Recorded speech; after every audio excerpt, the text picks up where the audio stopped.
Waiting for the whistle of the referee. And away we go. The fourth and final quarterfinal of the day in the ACC. Expect the unexpected. That has been the theme. On one side of the bracket, you have number 1 Virginia against number 12 Cal. On this side of the bracket, it's another upset that sees Syracuse through.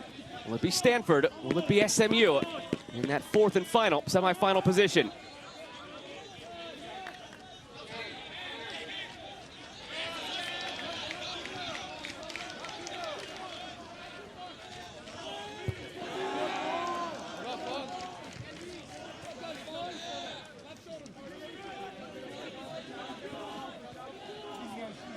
Jeremy Gunn, the Stanford head coach, 14 years at the helm. Won those 3 national championships all in a row. 2015, 2016, 2017, a decade since the first of those 3.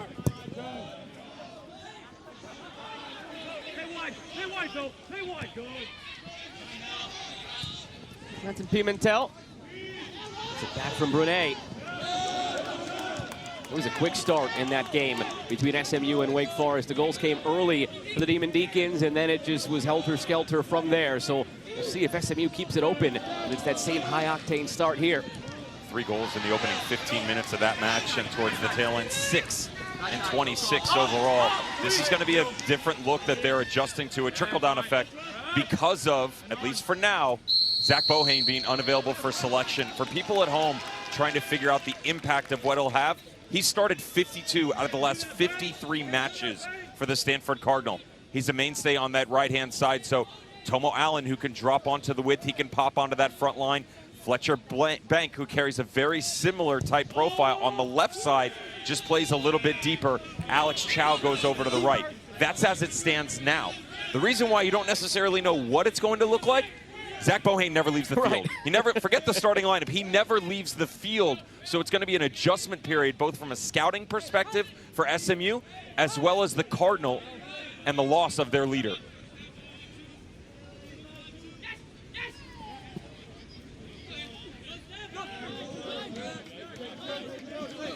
Schnebley pulls it out down that right side. Looking long in the neighborhood of Trevor Islam. It's brought back on the whistle. Kevin Hudson in charge of SMU. He's really never left here. Player, assistant, head coach now 11 seasons. And with a 12 seed in the NCAA tournament last year, SMU. They made it all the way to the quarterfinal before losing to eventual runners-up Marshall.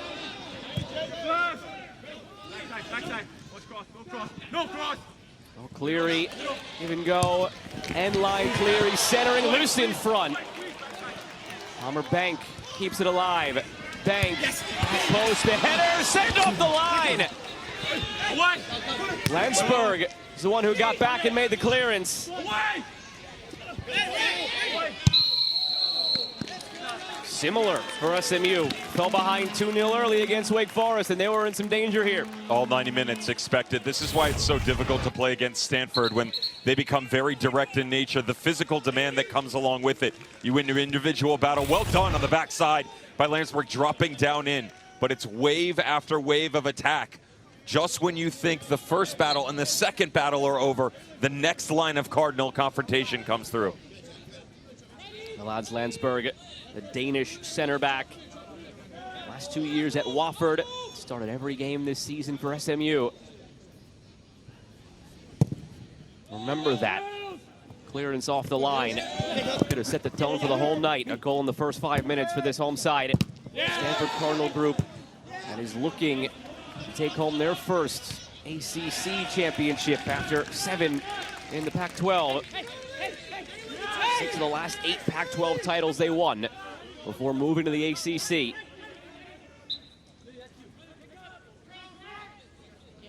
They do it in such a unique way as well. In the ever-changing landscape of college soccer, transfers in, transfers out.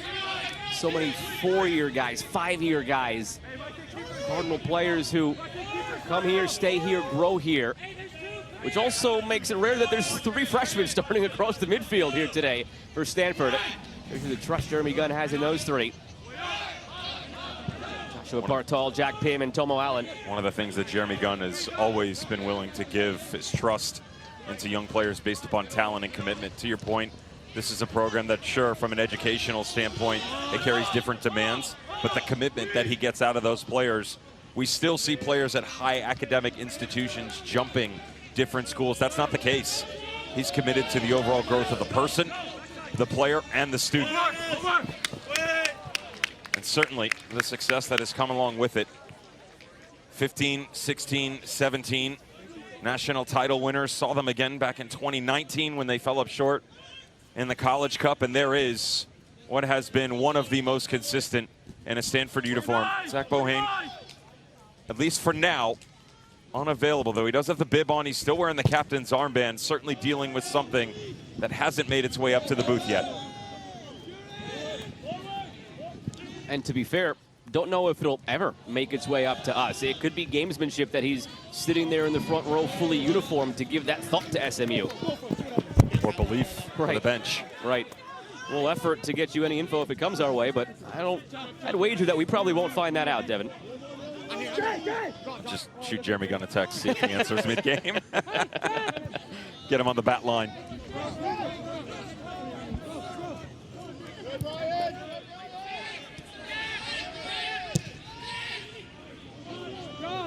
Palmer Bank. Looking long. Islam gets there. He's onside, but he can't track it down. Actually, a late offside flag does come up. It's Tomo Allen, excuse me. He rotated centrally and was offside.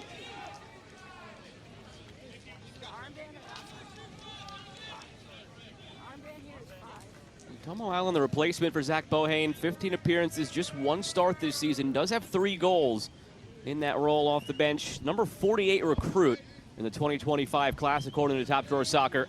A year in the Seattle Sounders Academy, 4 in the San Jose Earthquakes Academy, and played professionally in MLS Next Pro on an academy contract before coming to Stanford. So plenty of experience still for the young freshman. He's got the tall profile, but the thing about Tomo Allen is, you know, when utilized up high like they've got him right now, always has to be forward facing. He's not the type of player that can regularly drop down into the pocket, vary his runs overall. It's not the worst thing, because as direct as the Cardinal are, that makes it a little bit more predictable for a young player to understand what's expected of him from the get-go, as opposed to coming off the bench and being that influx of energy where you can be a little bit more free-flowing towards the latter portion of each half. There's no frills to this Stanford side. I don't mean that as an insult. It's simple, it's effective, it's clean, and it's repeatable, I think is the best word to use for Jeremy Gunn. As players have come in and come out and players have grown through the system, it's repeatable game in, game out, where you can have a player assimilate into and out of the lineup without missing a beat. From a tactical standpoint, the layers that Jeremy Gunn has added over the years have rapidly evolved. This was very much a flat 4-4-2 system that varied into, you know, a singular pivot a couple of years back. Then they dropped into, okay, we're going to play the 10 and do a 4-2-3-1, always having that foundation, but giving players more luxury as the years have gone on. So as the luxury comes, so does responsibility. So you can see them pivot into a diamond. You'll see a lot of movement between Josh Partle and Jack Pim within the midfield. Pim's the one that likes to play a little bit higher. They'll get narrow on the width. All of this comes down to, though, coexisting within your structure and making sure that you are organized at every single moment of the match. And that's where the trust factor comes in. SMU gearing up for a long throw. They've shown a propensity for scoring on these, but a foul called against the Mustangs.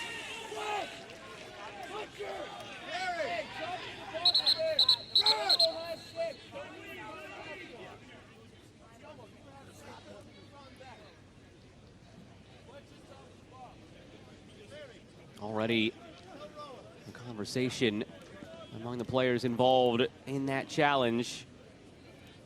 Alfonso Tenconi-Gradias on the Stanford side.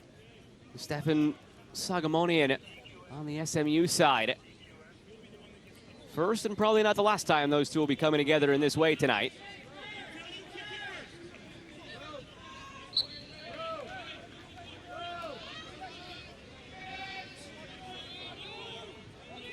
Stanford off that 4-2 win over Boston College. Really fumbled the ACC regular season championship. Mentioned earlier that 0-0 against SMU. Had that been a win at home, they would have been in the clear. Against Cal on the final day, needed a result, lost 1-0 on the road against their rival. To be fair, in hindsight, it's a Cal team that has caught fire and is headed to carry in the semifinal this week. This is still 2025, right? We're not back in 2024 in the run that was Cal and Leonard Griffin.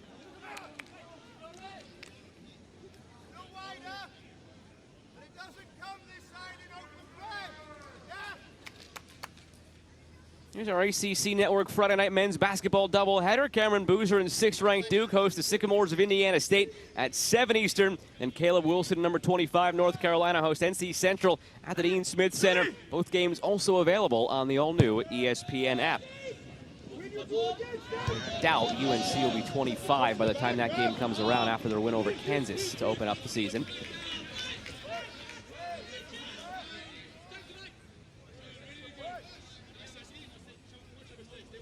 Martin Dominguez did not start the season as a starter for SMU. Now, though, has 10 starts under his belt, sat the first 6 games behind Soren Russell. Dominguez has been at SMU since 2023 after his first couple of years at Oregon State.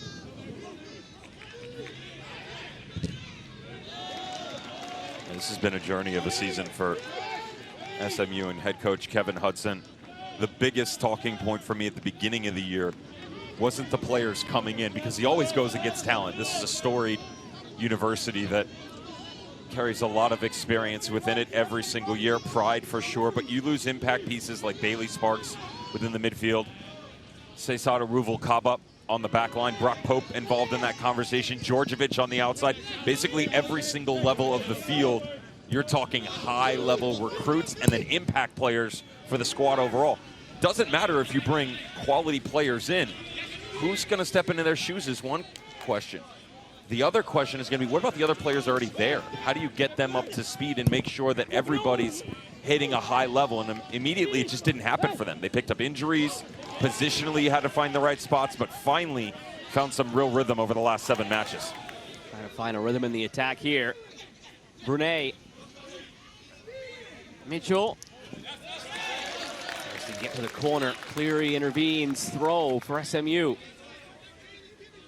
Really different, the constructions of just these starting lineups on either side. Stanford, you look up and down the list, they all started here as freshmen and have grown through, and some still are freshmen, of course. For SMU, there's a couple of guys mixed in there who started their careers here and have been Mustangs through and through, but a lot of guys who have come out from elsewhere and assimilated well in this melting pot that is the SMU lineup.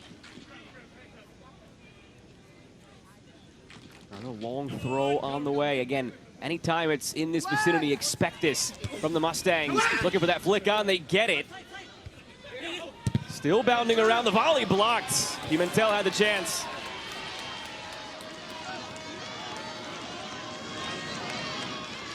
Carrying Fletcher Bank, still with it. Options, Bank looking through. Couple of players getting away with one there. Trevor Islam at the other end, right at top of the 18, and then just in behind. Escorcia, challenge on Bank. Man, does he have such a good left foot. Watch him peek up over the shoulder, and then the quality of delivery. Good amount of pace, moving away from the goalkeeper, right atop the 6. Really difficult, Joe, as a defender's tracking back to be able to judge that and then parry it aside based upon all the attributes that he puts on that ball. Corner for the Cardinal. Header off frame. Back to Fletcher Bank for a minute. The quote from Jeremy Gunn, true winger, loves to drive, take people on, relentless, could take on a person 10 times, fail 10 times, and still have the courage for an 11th. That's why he's his coach. I don't know if there's a better way to describe Fletcher Bank than that right there. Had an opportunity to cover it a bunch of times, but certainly never hurts that your brother Palmer Bank's right behind you playing left back. VAR signal was just made by the referee. There's something in the midst of that traffic that has Landsberg down. Daniel Radford, the referee, over to the monitor. So it's an early opportunity this evening for us to remind you that whatever we show you isn't necessarily exactly what the referee is looking at. They have different looks than we have and vice versa, and not always the same thing.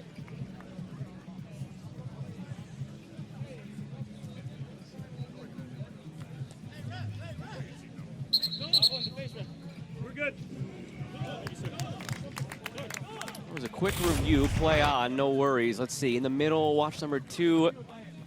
Odds Landsberg. Well, that's off the ball. It's nothing negative in nature at all. Incidental contact on the backside that will happen from time to time, certainly in highly contested matches such as this. Hard to believe that something could happen without intent these days, Joe. I know you're quite taken back by a statement like that.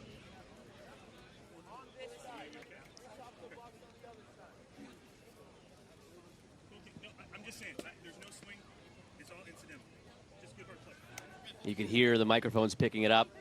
The referee explaining it to Landsberg. And it was all incidental. He acknowledged the contact was there, but no malintent that would lead to a red card in this situation. Appreciate the referee looking at it if you're SMU.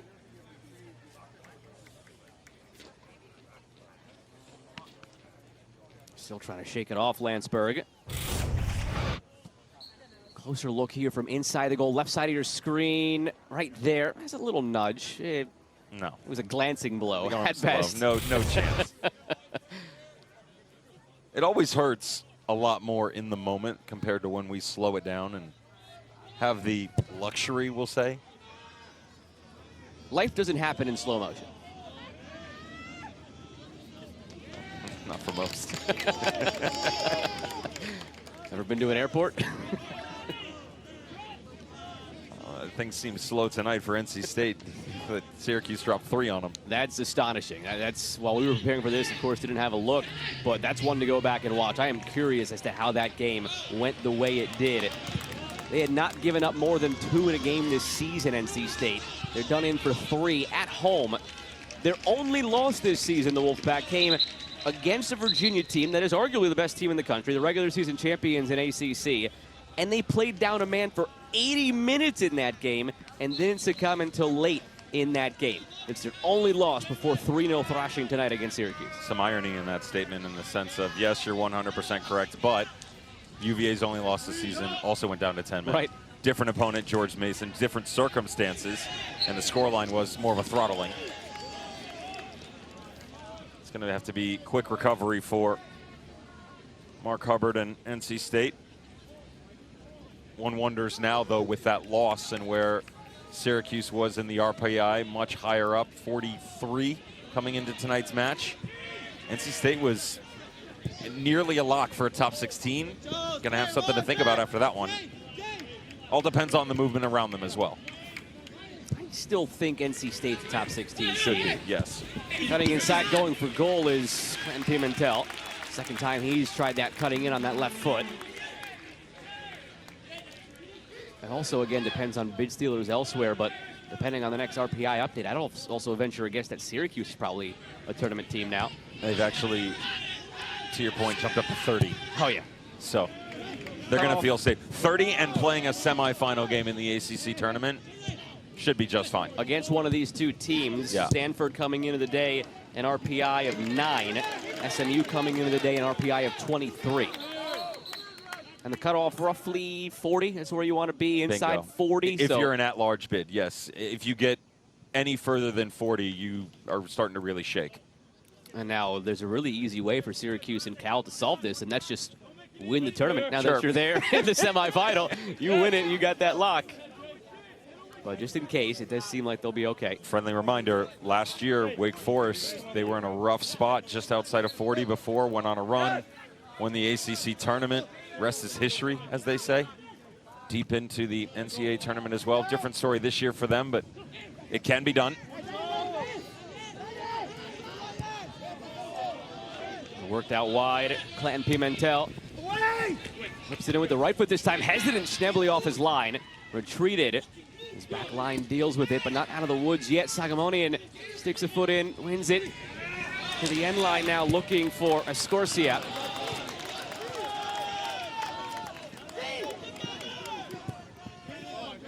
Sometimes it's just about getting hot at the right time in this sport. Your conference tournament, you parlay that into the NCAA tournament. You look through history, there's examples of teams, to your point on Wake Forest, who maybe were on the outside looking in or in a dicey situation. They go on a run, they win it, and as you say, the rest is history.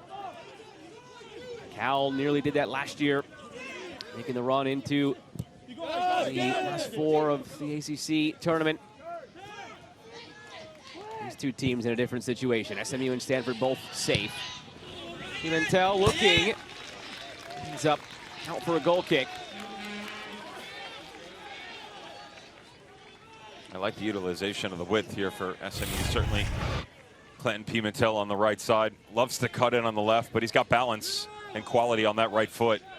Squeezing the back line of Stanford due to the runners coming up through the midfield. Like a little bit more depth on that front line. The movement is something they've really struggled with, SMU. Trying to find those right combinations that I referenced earlier. Soghomonian's come into form, absolutely. But it's not like they've gotten a ton of goal production out of Escorcia. In fact, none. Just 6 assists to his name this year, which is quality, but no goals. As much as he starts to fluctuate down underneath, you still need a running partner, and Lopez likes to do the same. Having that point man up high, so important to occupy both center backs from Stanford. Nearly halfway through this first half. Glad to have you with us on the ACC Network. Alongside Devin Kerr, I am Joe Malfa. 4th and final of the quarterfinals on this Sunday in the ACC. One side of the bracket already set, Cal and Virginia. The other side of the bracket has Syracuse. We will find out whether it's SMU or Stanford as the ACC Fall Championships continue Thursday with the men's soccer semifinals at 5:30 and 8 Eastern. Both matches right here on the ACC Network and the all-new ESPN app, the home of ACC Championships.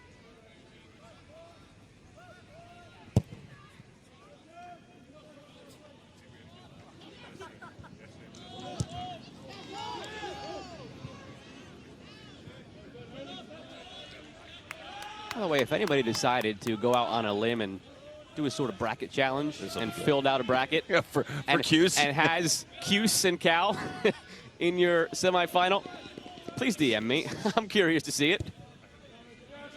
What a wild year. At the end of the season, regular season title down to 3 teams into the final day. NC State included. Of course, UVA takes it down. Stanford was the leader in the clubhouse. Felt like every single time you and I looked down from the UNC Duke game, someone in the top 8 was rotating their positions.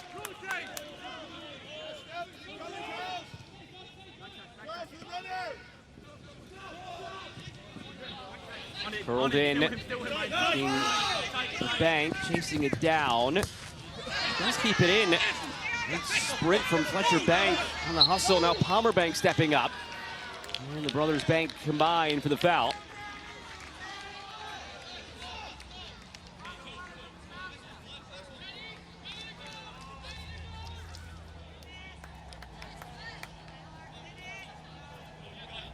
You mentioned Escorcia, 6 assists on the season. Last year had 2 goals and 1 assist, so his production's gone up from an overall output perspective to 6 assists this year, but goals haven't been there. I'd like to get Milton Lopez continuing on his goal scoring. He was 5 games goalless going into the first round matchup against Wake Forest before he scored. Haven't called his name yet, Milton Lopez.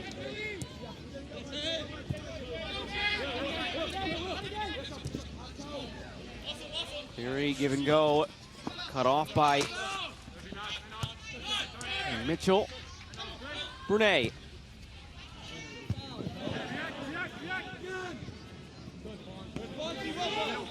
Cleary.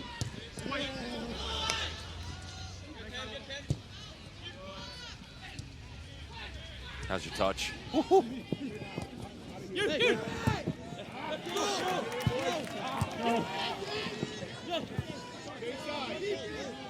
Notice again, though, all 3 strikers down under. You don't have that presence up high defensively. Easier to track where the next step is going to come from. It's got to be the one area that, if you're Kevin Hudson, you're still trying to fine-tune towards the tail end of the season. Everybody else has been on the uptick. Clinton Pimentel cuts it back again, distributing with the left foot. Settled, Brunet.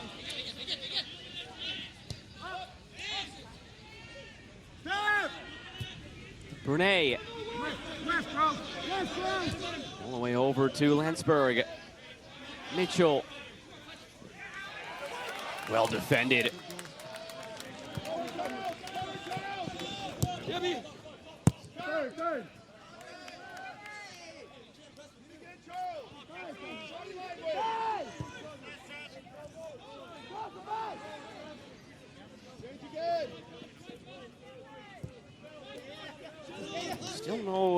sight, or sign rather, of Zach Bohane stirring for Stanford. That was a surprise coming in. Nothing was officially communicated our way.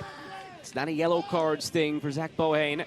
He's available, we're told, but in what capacity, we don't know. He's uniformed on the bench, wearing the penny. In his place, it's Tomo Allen in the starting lineup. There is Zach Bohane, top drawer soccer best 11 in 2023. Each of the last 2 years was all conference and all far west region.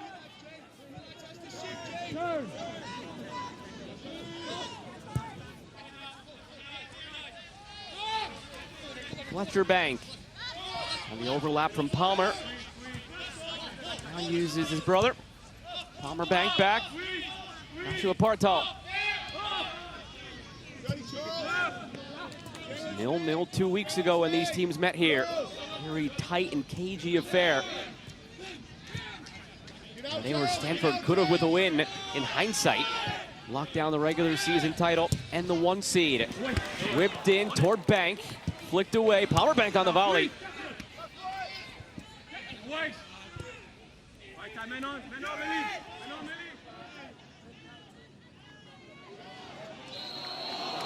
Late call against Groneveld.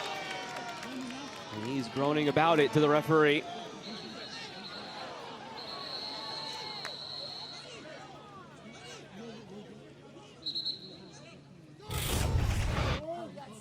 SMU certainly not happy with the challenge after the fact. I don't mind the first bit of contact. The second one is, to be fair, probably more handsy on the movement over from Palmer Bank. Still the outstretched arms from the center back in Groneveld.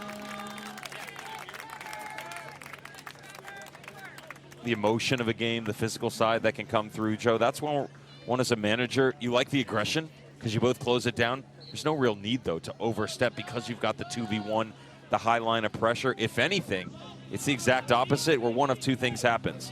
There's the foul, not the end of the world. Worst case scenario, they spin out, and now you've opened up a can of worms behind you because of all the space you vacated. The changes on the Stanford side during that stoppage after the foul against Groneveld. Shane DeFlores and Liam Doyle into the match.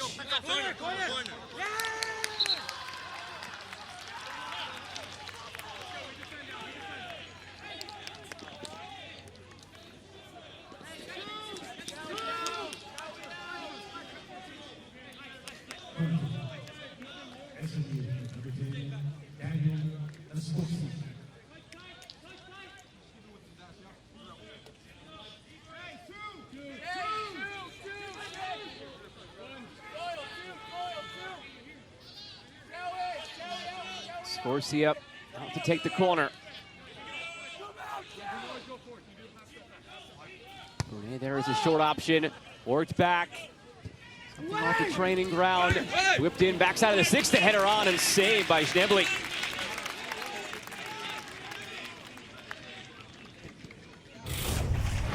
Certainly like the idea here, the misdirection of it all, especially moving it onto the right footer. They step out as you pull. Now you've got to whip the ball away, and as a defender, you're starting to pivot one direction. Then you're looking back over your shoulder. Good design set piece.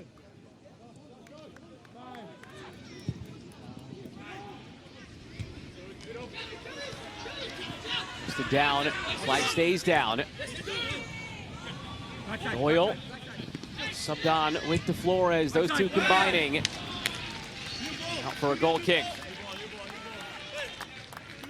This is the luxury you get that I referenced earlier with Fletcher Bank. Bump him a little bit higher. DeFlores comes back over. DeFlores gives you another look here too. With Fletcher coming up, he's going to be a little bit more direct. DeFlores really comfortable starting to pivot to the inside. Look to combine off of players like Jack Pym and the rest of that front line. Again, it goes back to that conversation of here's your structure of this flat 4-4-2, but now you've added a different variation where now as a defender, you're looking to see where that next step is going to come from a player like Shane DeFlores. It's not just going to be this movement on the outside. Flores comes in, 2 goals, 3 assists on the season, 9 starts of his 16 appearances. Soghomonian.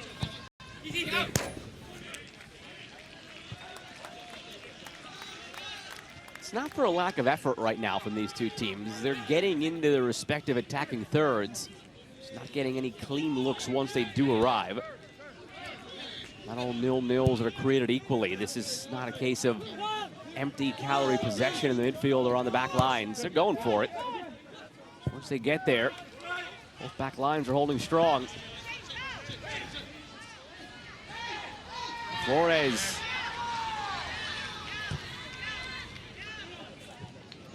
Through for Clem Pimentel. Coverage from Cronenveld.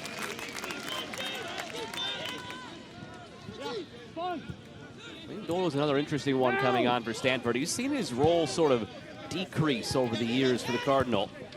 283 minutes in 14 games this year. Only 11 appearances in less than 200 minutes last year. That was after he was a starter at times as a freshman in 2022. More appearances as a sophomore in 2023. Still a big body target who can help out up front. On the same page there, and it's for a... No, it's saved on that far side.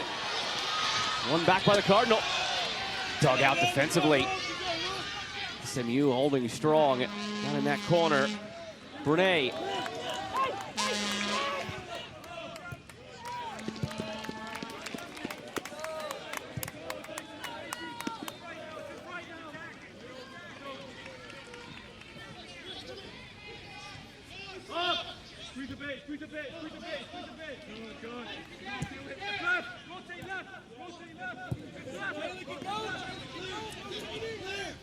SMU readying a change. Mustanger Emmanuel told to be replacing Soghomonian. Quick look over the shoulder from Pim. Deflected on the shot. Save made. Dominguez saw it late. Did well to keep it out.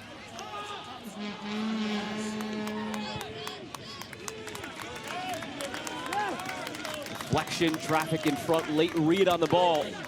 Dangerous moment.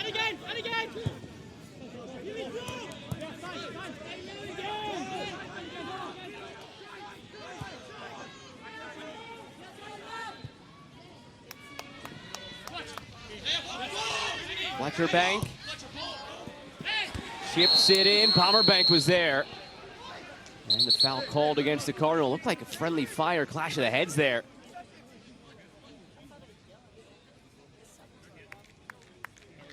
Looks like Palmerbank is going to get up okay from it. His teammate not so lucky.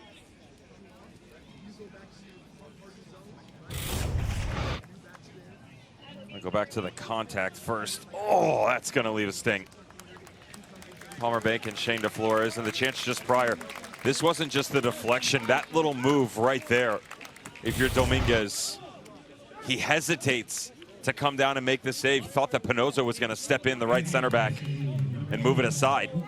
Great reaction in the moment.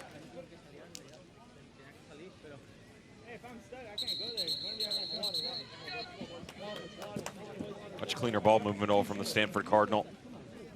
I like how fast they've come out of these central locations, bumped on onto that front line, and really the aggression of personnel to throw themselves into the box, something they struggled with. Opening 30 minutes, all of a sudden, that change that saw Liam Doyle and that man right there, Shane DeFlores, come on. A lot more depth in your stepping stones. Second half of the field.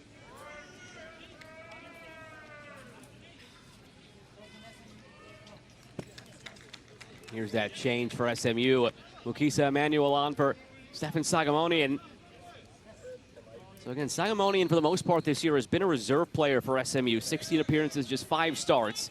Those 5 starts have all come recently as he got hot starting in October. 7 appearances, 4 starts, 9 goals. Now Emmanuel takes his spot. The great thing about Soghomonian is how clinical he is 8 yards and in. That's where he makes his money.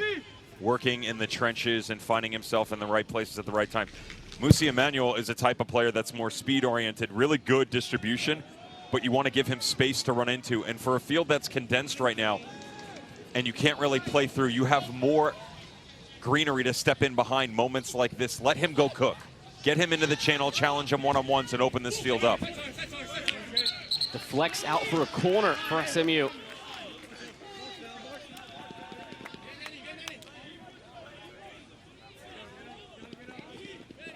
dangerous set-piece team. Corners, long throws, a lot. Soghomonian, part of the reason for their attacking success, over on the bench now. Kisa Emanuel, who replaced him, 5 goals, 2 assists, has been used in that super sub role the last 4 games, had an assist off the bench against Wake Forest in that 5-4 thriller. Went with a short corner routine last time it worked. It was dangerous. They do so again.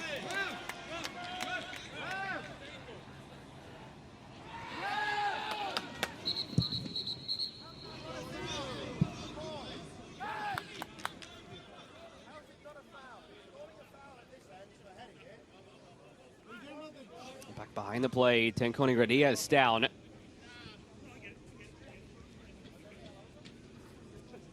Player who came to Stanford as a striker. It's not necessarily where he's played for Jeremy Gunn. Got PTSD hearing that. Latter portion of my career headed in exactly that direction. Great work rate. Tanconi Gradias, the way that the ball just pings right off his foot. Solid compliment to this aggressive back four. He's got a lot of ground to cover too, as high of a line as they employ in a lot of their matches, because they want to hold possession, unbalance you moving side to side. That puts a lot of pressure in open areas for the 2 center backs. They do very well for themselves. It's going to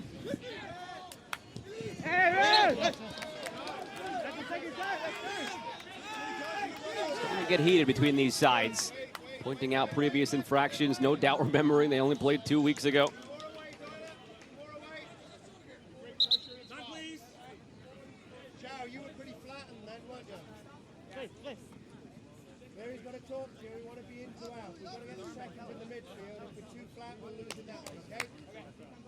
Kevin Hudson looking on. SMU in their history, twice College Cup participants, 2000 and 2005. 31 conference titles among their different travels among different conferences. 36 NCAA tournament appearances, including 3 straight and 6 of the last 8. Just prior to the incredible resume, that was the voice of Stanford head coach Jeremy Gunn. Loved the coaching that he was doing there for youngster Alex Chow. And he said, Alex, you're a little bit flat there, right? That's the depth that we talk about, the way that SMU tries to dissect you. And he said, can't get flat, have to make sure you give yourself some balance and depth so you keep the game in front of you. Friendly reminder that results don't just come over and over again. You have to actually coach, Joe. Sometimes.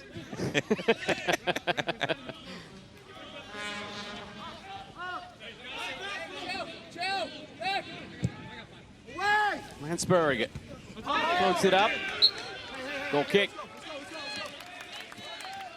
I think there are some disgruntled fans of different national teams and club teams that would disagree with your statement. Well, that you don't have to coach. Yeah, that there maybe are some coaches who their teams are winning in spite of them, I should say. Sure. Not the case with these 2 gentlemen.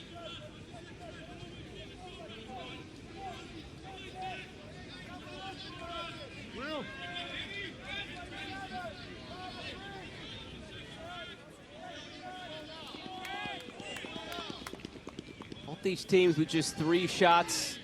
Stanford averaged 19 a game. They typically pepper you. Not yet tonight. 13 to go in this first half. Again, as I said a short while ago, it's not for a lack of trying. These aren't teams that are just possessing to possess and biding their time, waiting. They're going.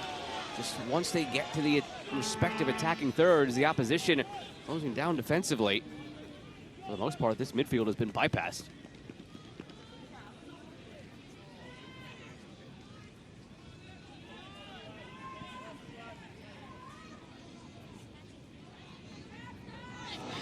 Oh, look at that. Forgot something. Switched out wide, Mitchell. All started by Escorcia. Jalen Mitchell cutting, Mitchell curling. That would have been a fitting end to the way that play started and the brilliance of Daniel Escorcia.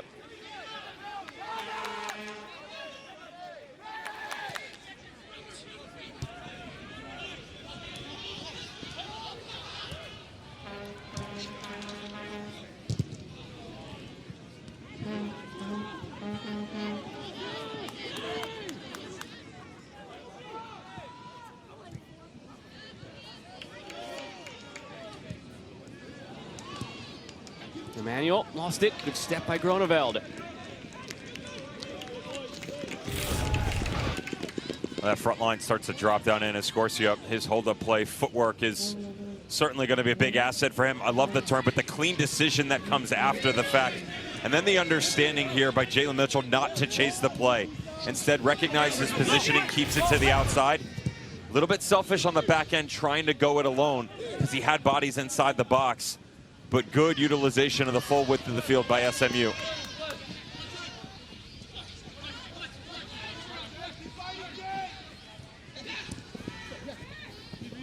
To the area, looking to scoop it through was to Flores. Try for distance here.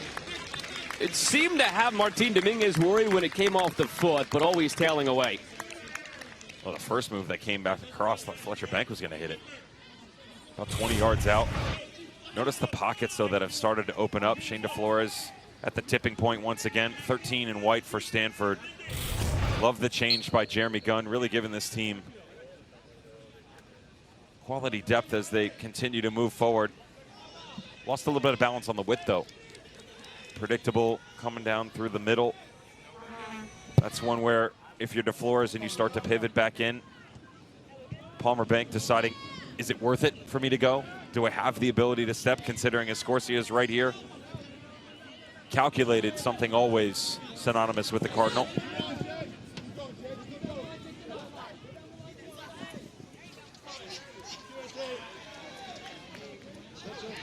Is that a Jeremy Gunn thing, or is that a Stanford's a brilliant school thing? Can it be both? Could be both. There is a very intelligent sect of our society that is rooting for a Virginia-Stanford final, by the way. That would have to be the highest IQ final I think we can muster up. It's possible. You got Virginia and Cal on one side, and Syracuse against either SMU or Stanford on the other. Jude Stone comes in for Jack Pym. Freshman replacing freshman.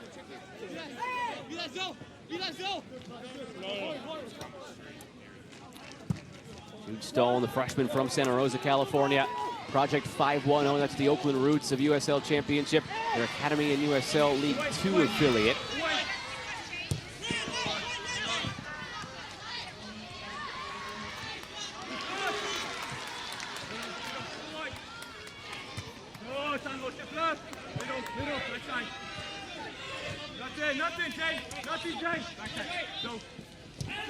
On the right side again. Late challenge.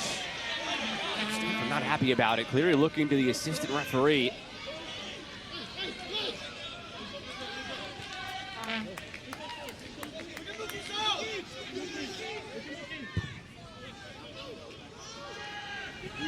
Long to Emmanuel and gathered by Schnebly.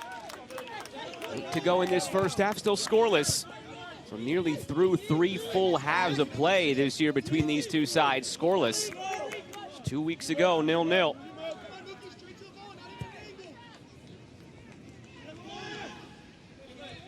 Palmer Bank.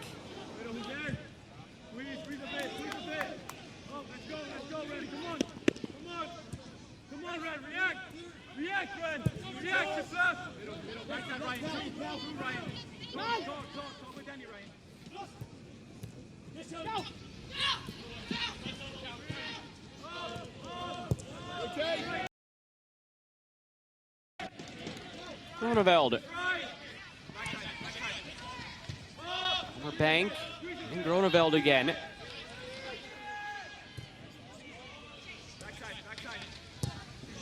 Bank delivering, hangs up there for quite a bit.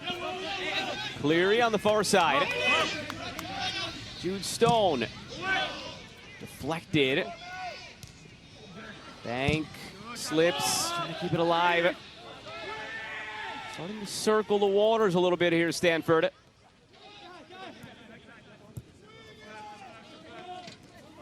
Shots are 4 apiece. Shots on target are 2 apiece. Tight between these sides, still goalless in this first half.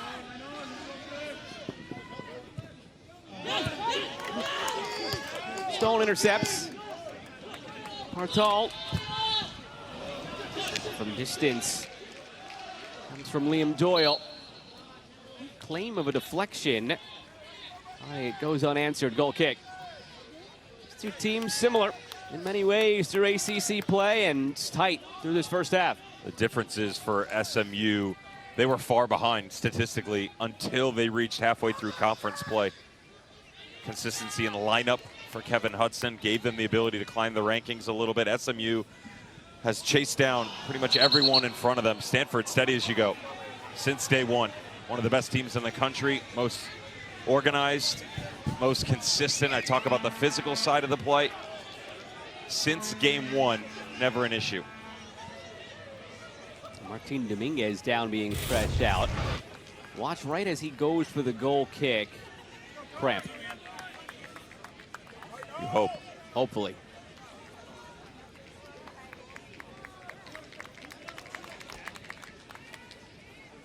Well, the good news is seems he's down and stretching right now, so right, certainly if there was an injury, they wouldn't be. Right, and it's not a trainer out there. He's being helped by a teammate, so hopefully take that as a good sign. It's odd to see it from a player in general, yet alone a goalkeeper as we approach the midway point. What do you get to say about goalkeepers here, Devin?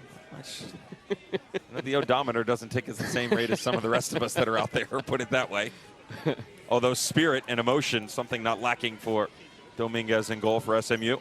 Look, around the sports world as of late, it feels like we've been seeing, at least more prominently, Achilles issues with that push-off motion. Well, that's what the concern was there. It was right as Dominguez went to push off to go to take his goal kick that he went down.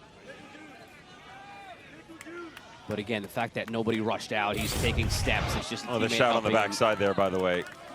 Slade Starn is pickle juice. Yes. The golden elixir. That or mustard, apparently. Tale as old as time. Who needs silly sports drinks when Mother Nature, via fermented cucumber, paves the path?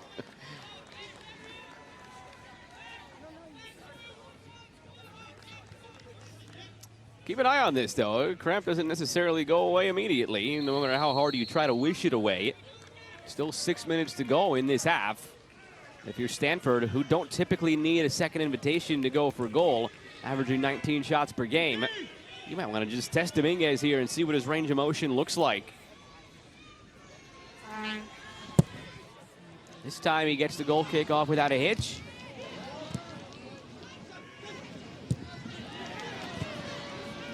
Head toward Hunter Bank.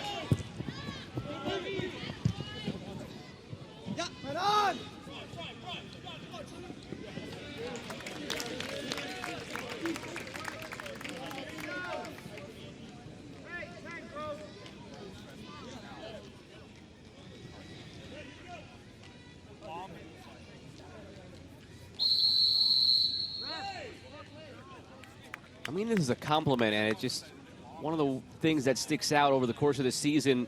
Don't laugh. This is not going in a bad way. This is not going in a bad way. This Stanford team forces you to play their way at all times. No matter what your style is, you're adjusting to them. That's what it's felt like here again tonight. Chasing Bank and cleared by Dominguez. Calf looks okay now. The different variables that they present you are so unique in the modern game. And here's why.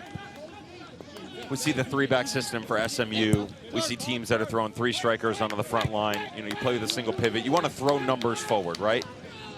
There's always varying runs within that. And while certainly there are layers to that for Stanford, they're more predictable in that sense. But they're also physically demanding. They're direct, so there's speed, there's pace, tempo, obviously. The physical side, the organization, it's so relentless in nature, it exhausts you. And so you think, okay, I'm going to step out of my little location here on this side of the field. But the second that you do, you better believe 10 players are running at you from the Cardinal the other direction. So it starts to instill fear in the opposition. And that's a very difficult thing to eliminate from your thought process. Yeah, and that's why I started that statement the way I did. I don't mean it in a bad way, predictable, but in a good way. You know exactly what you're getting out of Stanford every single game, and you still can't adjust to it. You're still forced to play their way, no matter what. There's a reason why Jeremy Gunn and Stanford Cardinal have been one of the most successful programs in college soccer nearing the last decade and a half. Partal stands over the free kick. Players starting to crash now. Partal looking backside of the 6. Doesn't get that header across, but it's still alive here. Flicked on now, edge of the 6. Pinballing around the header, down and saved by Dominguez.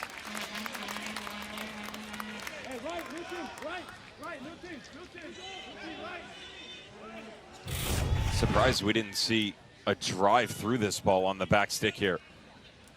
Again, second and third opportunity coming back in. Watch Will Cleary, 15 in white on the right side. Just pulls out at the tail end of it. Heard some footsteps and felt like there was pressure coming. Give it. Hey, listen. Stone closing. Tall works it wide. Cleary.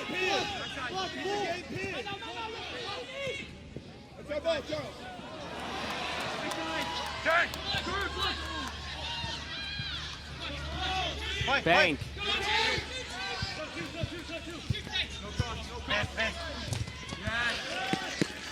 For a Stanford throw.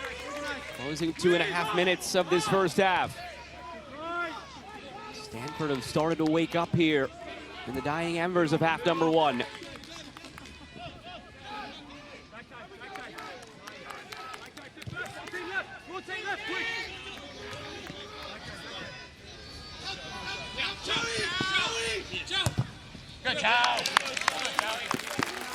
Flex out for a Cardinal corner.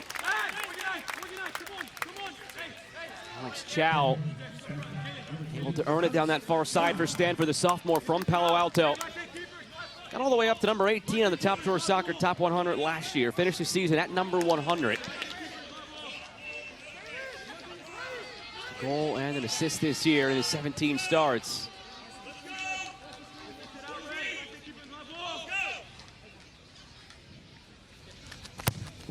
Chow bending it like a boomerang to the edge of the 6. Misplayed by Stone. Trying to pull away here. SMU in transition. Emmanuel.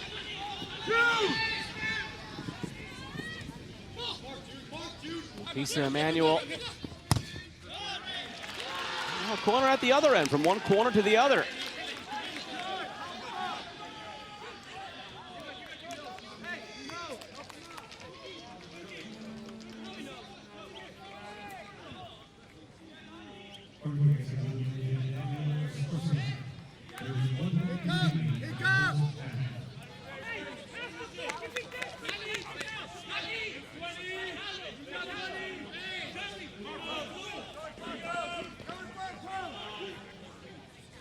Third corner for SMU. They went short on the first two. They do again. Now whipped in by Brunet. Scorsia drops it back. 30 seconds to play. Landsberg dumping it in on the turn. Saved by Schnebley. That would have changed everything going into the locker room.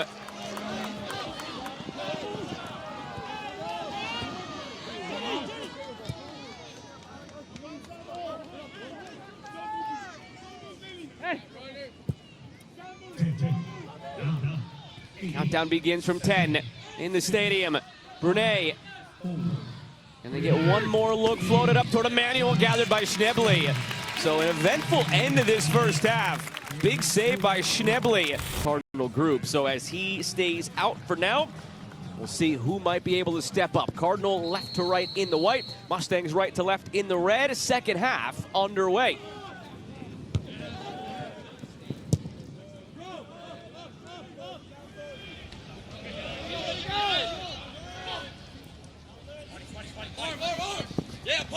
A lot of work down this right side in the first half. We saw from SMU. Clinton Pimentel liked cutting in on his left foot, having a couple goes at goal to service. Dangerous smiles between Clinton Pimentel and Palmer Bank as they jog alongside of each other. They've been battling plenty tonight, those two.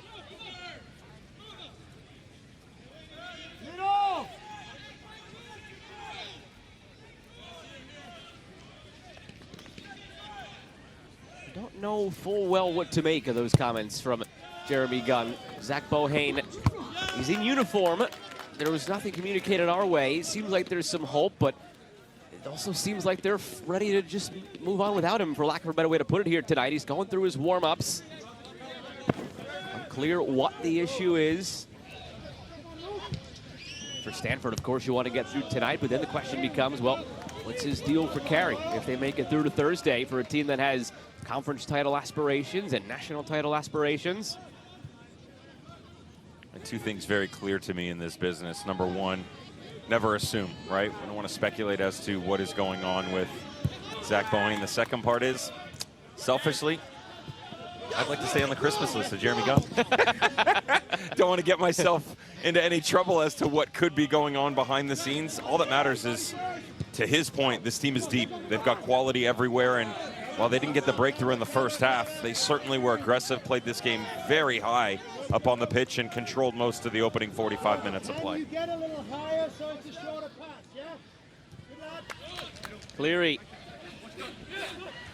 Running in field, back, it's Alex Chow back in front. Still loose and touched over the bar by Dominguez. It was champagne football until the last moment there for Stanford. This last-ditch defending by Enzo Penozo.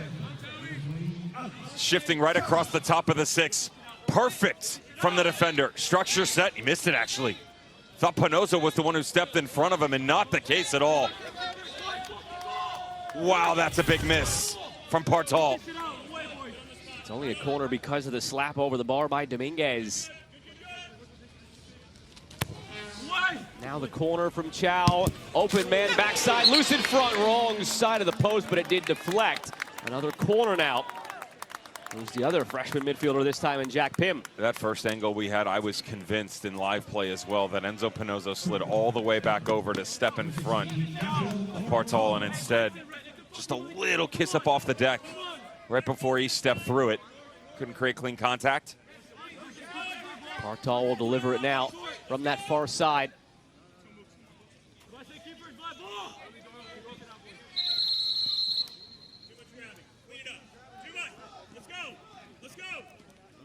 Sounds like you talking to your kids. It's too much. Clean it up. Let's go. Stop pulling your brother's hair. Whipped in. Loose there for Bang. Bang settles, blocked. Had to chip it up to himself, looking for the overhead perhaps. Will Cleary now cleared down the other end.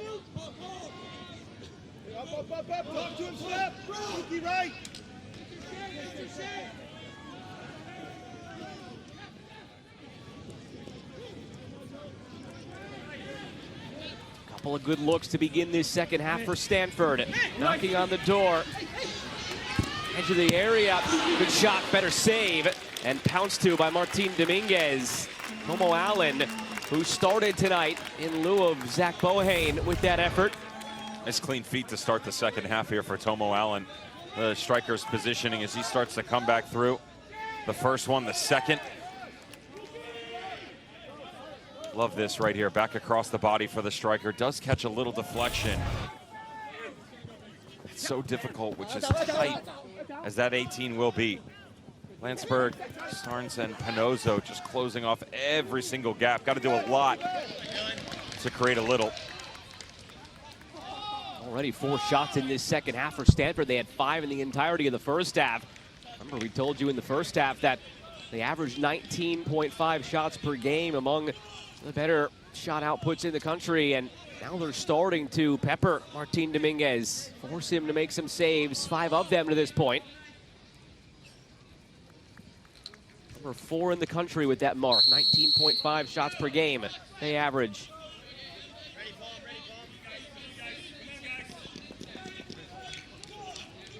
SMU again gearing up for this long throw. They did Wake Forest in on this on Wednesday. Launched, don't get the flick on. There is an art to that long throw. Most teams prefer the line drive. It's easier to skim along.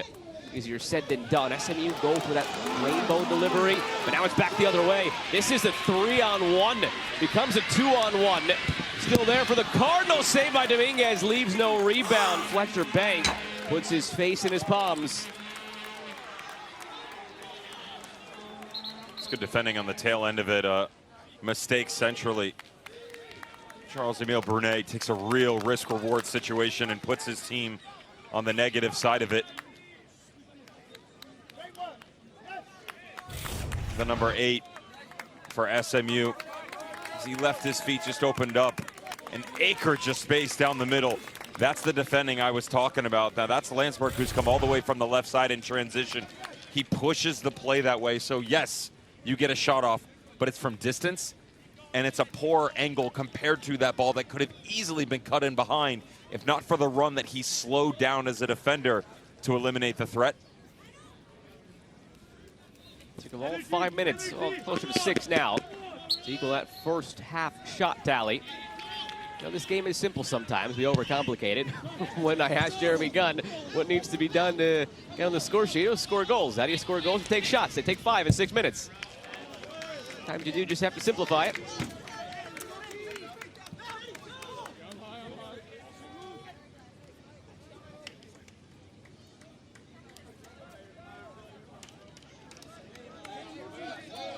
Panozzo dusts it off a little bit. I don't know that he can reach from here on a long throw. He was gearing up as if he wanted to, cleaning the ball. He's taking some liberties here with the yardage up the sideline. The Stanford bench is trying to beckon him back.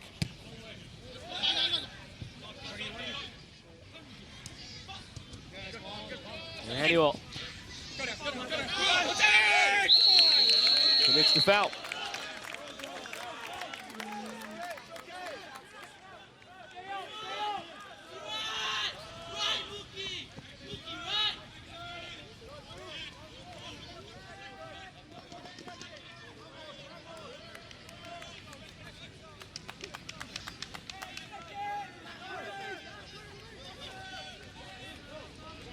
For that 5-4 win over Wake Forest. SMU had gone back-to-back games without a goal against Stanford and Virginia. 2 big steps up in competition. Who they played before that in Boston College, where they won 3-2. Prior to Wednesday's chaos against Wake Forest, it had been back-to-back games without a goal for SMU.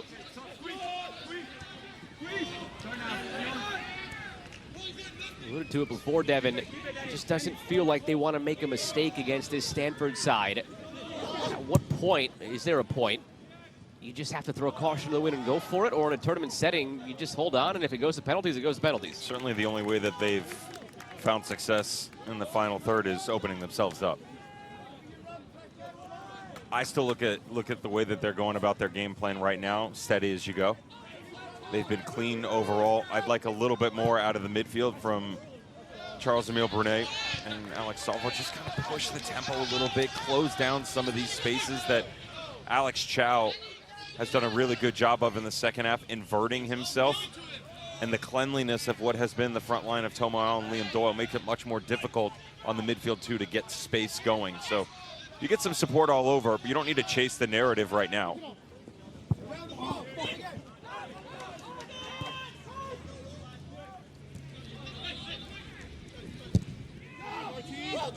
Dominguez sending long. Did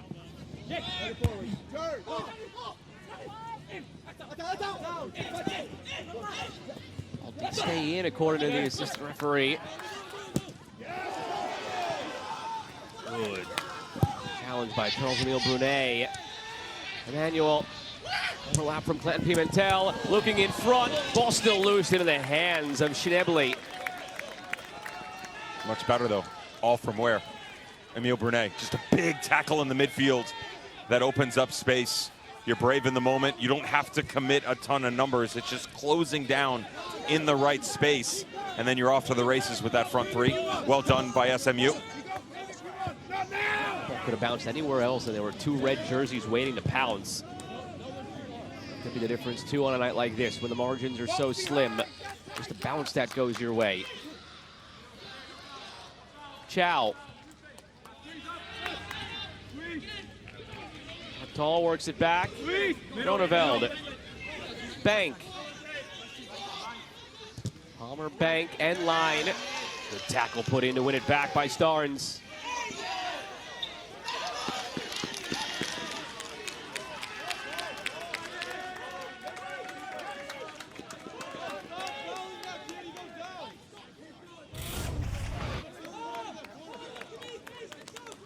Wide open space, numbers inside the top of the 18, not that far off from connecting with Emmanuel. If your head coach Kevin Hudson, exactly what you would like from your group on the counterattack. Opening 10 minutes of this half here, SMU without a shot. Meanwhile, Stanford with 5.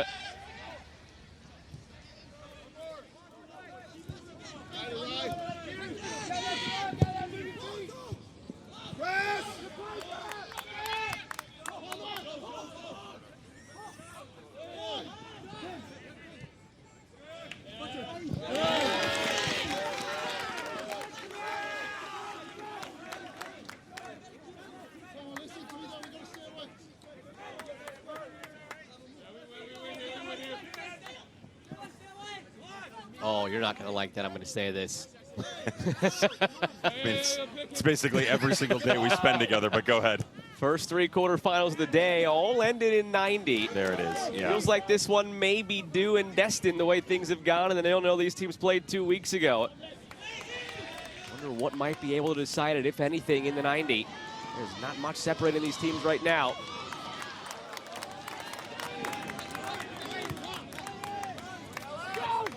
Cal 1-0 to begin the day. Virginia 2-1 in a game that we thought might have been heading that way.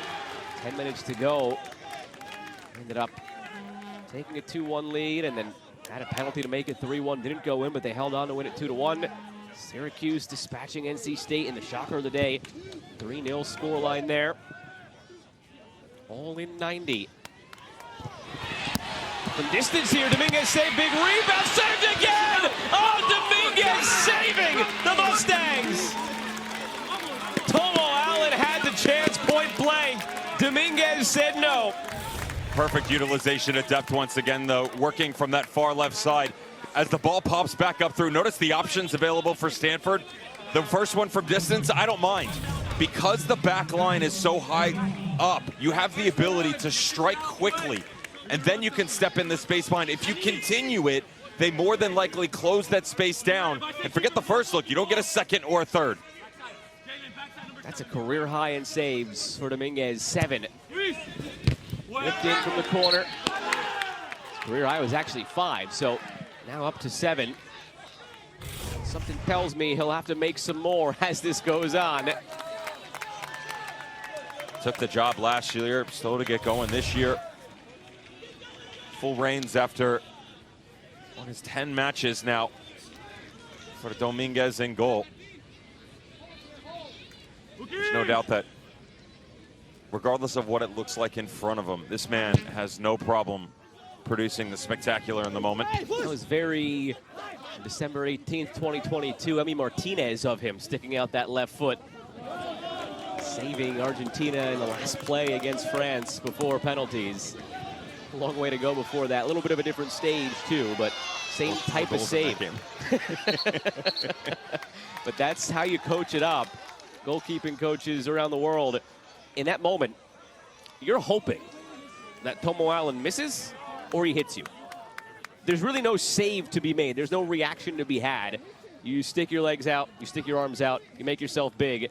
It's all you can do, and then you pray a little bit. Tomo Allen's been excellent in the second half here for Stanford. A lot more active on the front line. His soft feet finally on full display for Jeremy Gunn. A nice compliment to the players just behind him. A lot more wandering in the first half for Tomo Allen as opposed to the main focal point of this attack in the second.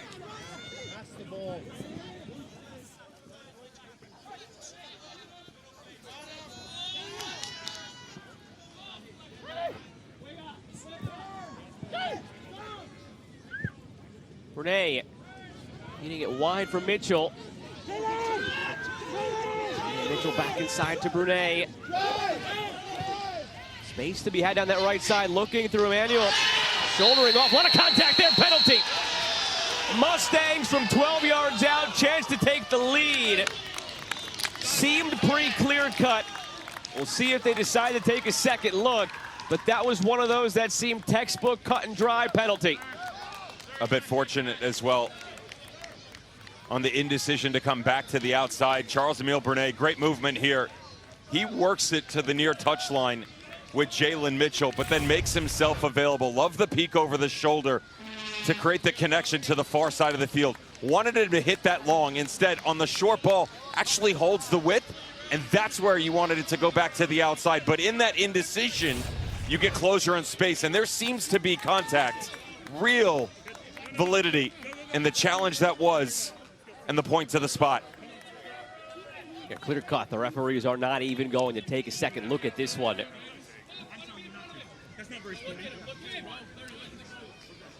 SMU this season 5 for 5 from the penalty mark.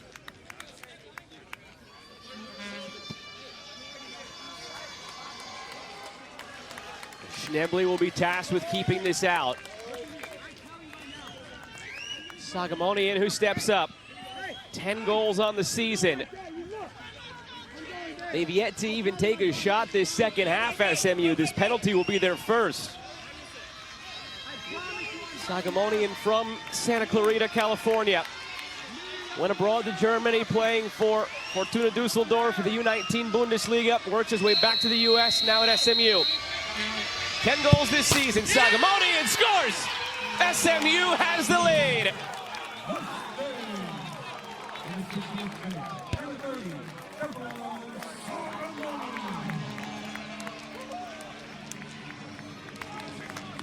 Well done by SMU to even open up the field of play with this movement. Again, started right center, moved to the near touchline, ball in behind. Positioning very good for Emmanuel. That drag in behind when it comes across his body, inviting the line of pressure, creates the contact. Soghomonian started on the bench earlier on this season, one of the most lethal strikers in the country over the last 10 matches, with 11 goals to his name. Friendly reminder for everyone, though. Stanford, 17 matches this season. 5 previous times they've come back to get a positive result. 11 on the season against a Stanford team, as you mentioned, that does not quit. This game might kick into overdrive now.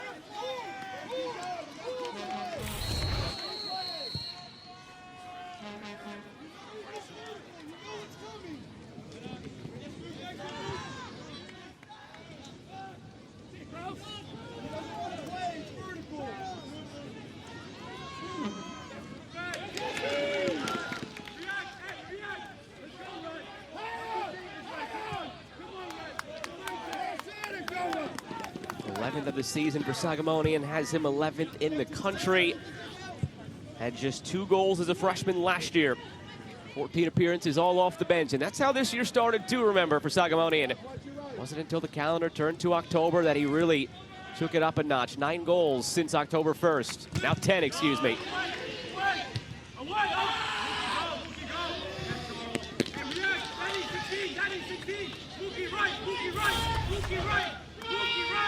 Certainly one of the biggest differences for SMU this season compared to last is that overall impact at the 9 spot overall. So much so, your right center back tonight, Enzo Pinozzo, he was their starting striker at one point in time last season. You know, they had Niv Berkovitz on the front line, Escorcia was still there, but a lot of it was done within the midfield by Bailey Sparks and guys like Kieran Pino and Djordjevic on the width that really provided the spark. What a run of games this has been for Soghomonian and SMU up top on that front line.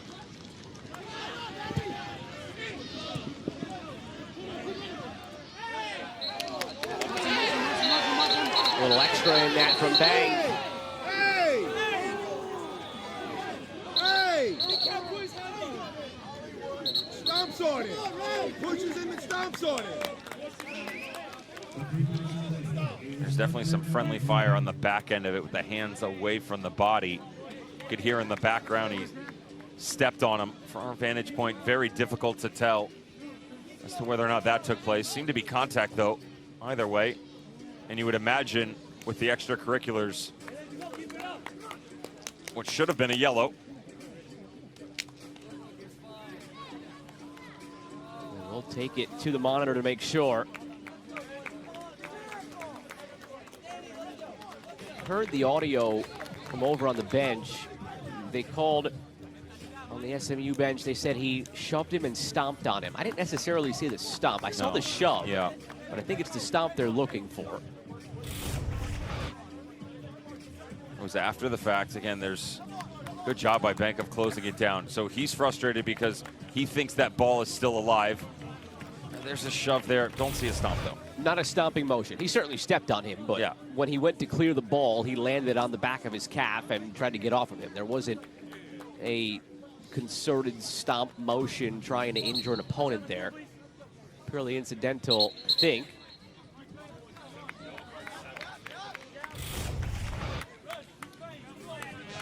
Right here, he's on him. He was trying to clear the ball. He got stopped. Never went for a stomp and just got off.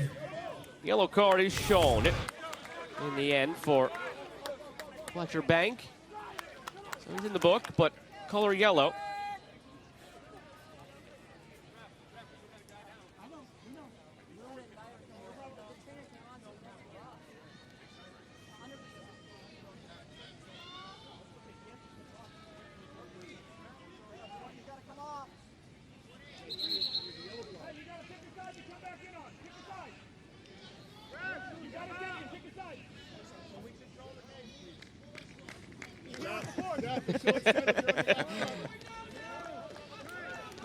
Sometimes it's nice to just lay out and listen to the chatter from the coaches. Even as a referee, when you feel like the statement could be demeaning in nature, how can you not love head coach Jeremy Gunn? Can we control the game, please? When you ask that way, he does it in such a polite manner. You can't fault the man. Now, sometimes in doing that and laying out and here in the benches, we get ourselves in hot water for some language that can get us fined, but we'll get coaches fined here and there. Dialects that are picked up, and there is strong evidence that the language arts program at Stanford is doing just fine.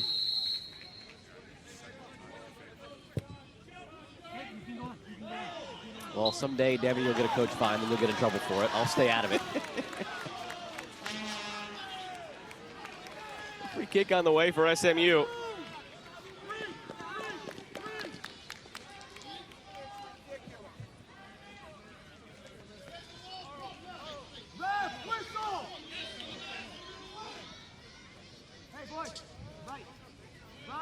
Real options here for Kevin Hudson and SMU. Emil Brunet, an absolute tactician with the ball off his foot. Go with the in-swinger instead, use the height to their advantage here. Think of how quickly this game shifted. Don't lose sight of the Dominguez double save at the other end. It was a couple minutes after that double save that SMU came down, scored the penalty. It's a two-goal swing in essence. You're up 1-0 instead of down 1-0. The game has become choppy the last 5 to 10 minutes because of the stoppage for the penalty and the VAR check for that last potential stomp. Took Stanford out of what was a really good rhythm to begin this second half. 7 shots in the opening dozen minutes of this half. Some of those very dangerous golden chances. Trying to get that mojo back. Cleary.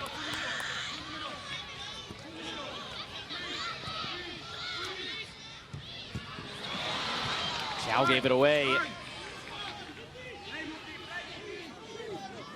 Emmanuel runs right down the spine of this Stanford team with it. Has Brunet for support. Backside help is coming. Brunet floats it toward goal. It almost drifts in.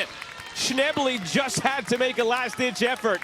That is not what Brunet intended, but it almost worked out. He mishit it and knows he had the runner on the back post. That was certainly the better option, a more clear path to goal. Still would have been difficult to handle, but because of the way that he misstrikes this ball, Schnebly has to readjust his line. He feels like it's going to be swung all the way back through, and instead gets himself caught backtracking. Good recovery.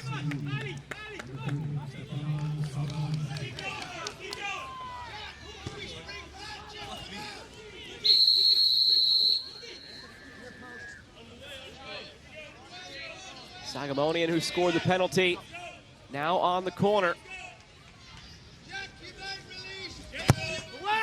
Soghomonian, the header.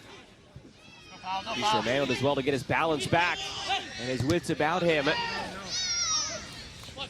half-hearted shout for a handball that time. Seemed like there was nothing there. Bank. And that seemed to be a handball, and an intentional one at that. Yellow card is shown. Right in front of Jeremy Gunn. See, when you say please, the next call does go your way. Good refereeing. Right angle to be able to get a look on the infraction just in front. Alex Salvo in the book. Note the time, by the way. Compliment to the refereeing crew.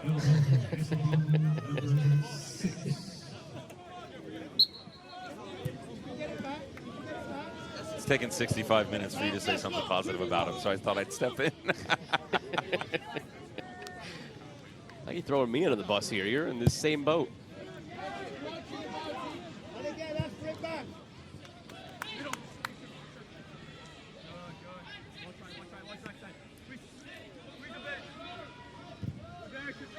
It's all about getting back into the swing of it now in the attack for Stanford. Started the second half so well. Ended up seeing themselves behind a goal. It seemed like they'd be going up a goal.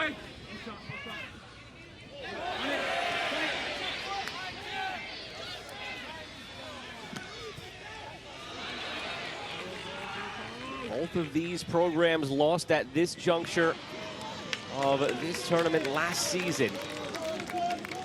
Both looking to get into the semifinal for their first time ever. Remember, just year 2 in the ACC for SMU and Stanford.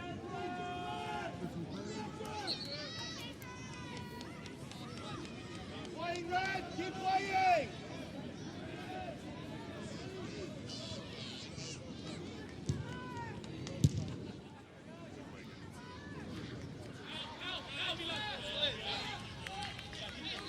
ACC Network Friday night men's basketball doubleheader. Cameron Boozer and 6th-ranked Duke host the Sycamores of Indiana State at 7 Eastern. And Caleb Wilson at number 25 North Carolina host NC Central at the Dean Smith Center.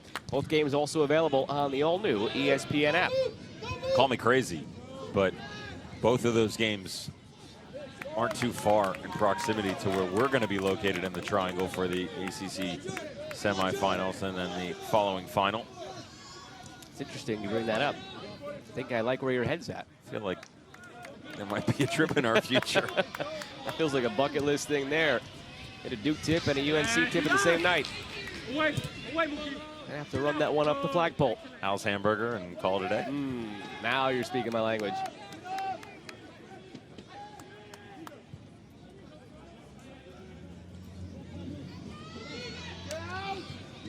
Cleary. One of these two programs is going to have to make that trek, either from Cali out to Cary or Dallas up that way. More miles logged, but welcome miles. Referee did a good job there. Note the time, 3 minutes after your last compliment, I give another. Advantage was never really materializing. So now down a goal with 22 and change to play. Opportunity again for Stanford on a set piece to make some magic happen.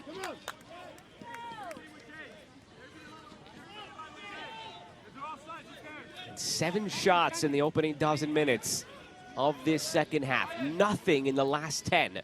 And again, think of what's happened in the last 10. That Dominguez double save, the penalty, the video review, it's gotten choppy. In from the free kick and out.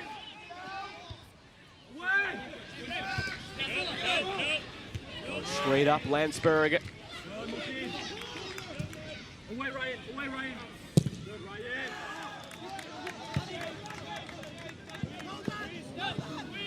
Stanford just gets you into a vortex at some point, and it's just tough to get out of it.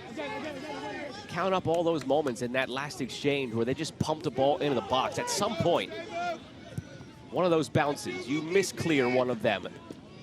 And they capitalize when you make that mistake. Now with 21 minutes to go and down a goal, expect them to be a little bit more vigorous in those efforts to get the ball into the area.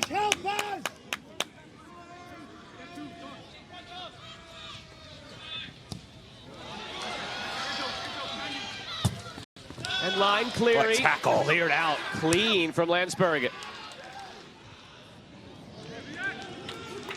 He's had a couple tonight, which is entire force of his body having to leave his feet. For Kevin Hudson, you're not going to be happy that he has to put himself in that situation, but the response in the moment has been perfection. He's again, didn't get there. Dominguez, though, saves him. There's Tomo Allen who got there. Remember, though, Devin, all the little moments in this game. Again, the Dominguez double save. 2 minutes into this game, Landsberg had that save off the line, or it would have been Stanford 1-0 in the opening 2 minutes. Opposite end of the field, similar area, the way that it was redirected into the upper corner. Last-ditch efforts for this defensive line and goalkeeping unit. Excellent so far in the night.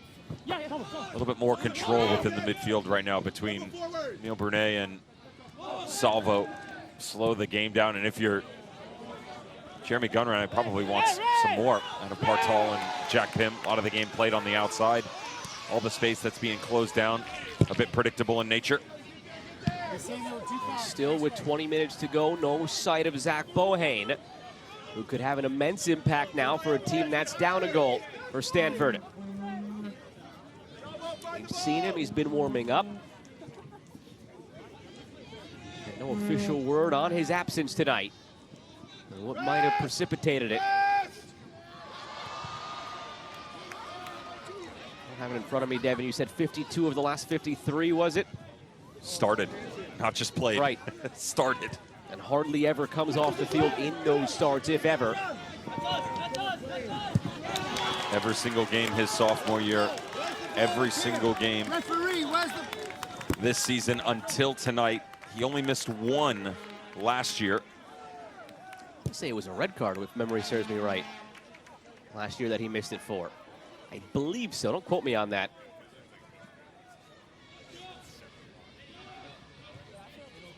Yeah, there's a whole group of them within this Cardinal system that you run down the list, and it's guys like a Will Cleary at the right back position, Palmer Bank at left back, where Jeremy Gunn looks at the team sheet, Sharpie's the name in. You know, it's just etched in stone that they're going to be there every single week.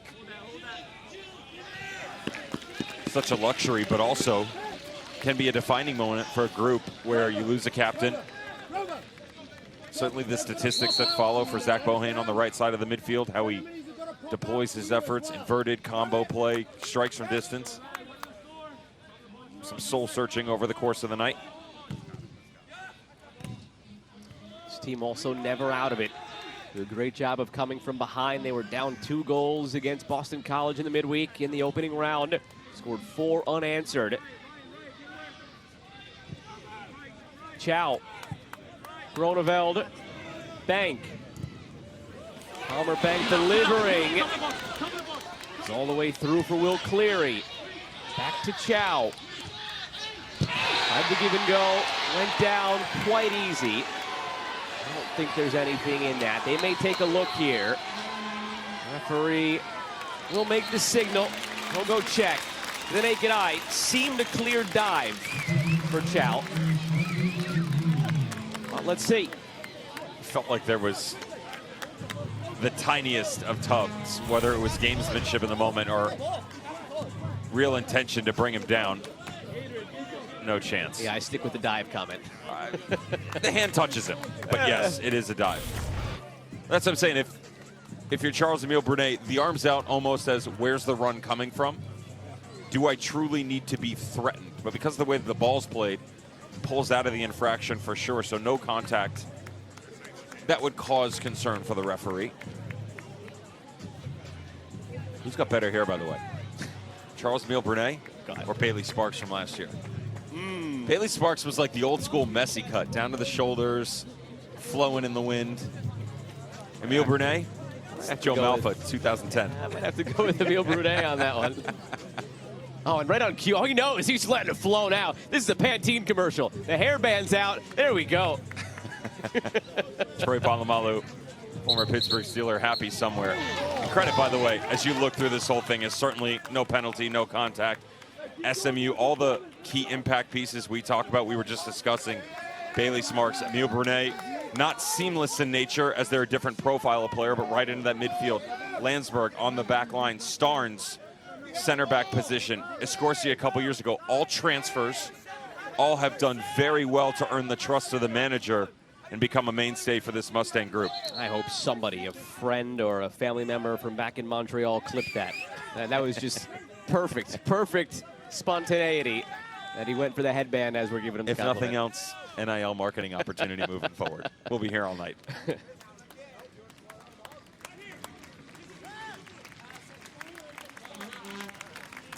Being helped off the field, Alex Chow. Paul, if you pull a jersey, then that's not a foul. No. See, he pulled his jersey. In the box. The bickering between the coaches has been fun to listen to. You see there Kevin Hudson sort of annoyed and gesturing on. The voice you're hearing is Jeremy Gunn still pleading for that to have been a penalty.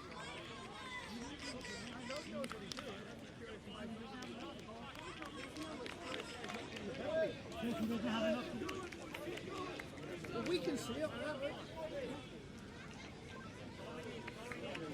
Jeremy Gunn still pleading his case. Chow being helped off. It's unfortunate this is how it ends up for Chow. But look, you and I were in agreement there was hardly anything in that. It seemed to Dive making a meal of it, but whatever transpired in the end of that when he took that final spill, that's costing him the rest of this game now as he's replaced by Shane Flores. And to be clear, got up, was mobile, no issue. Right. So something that he tweaked after the fact. So Flores back in. Helped change the game a little bit in that first half when he came on. Shane Flores.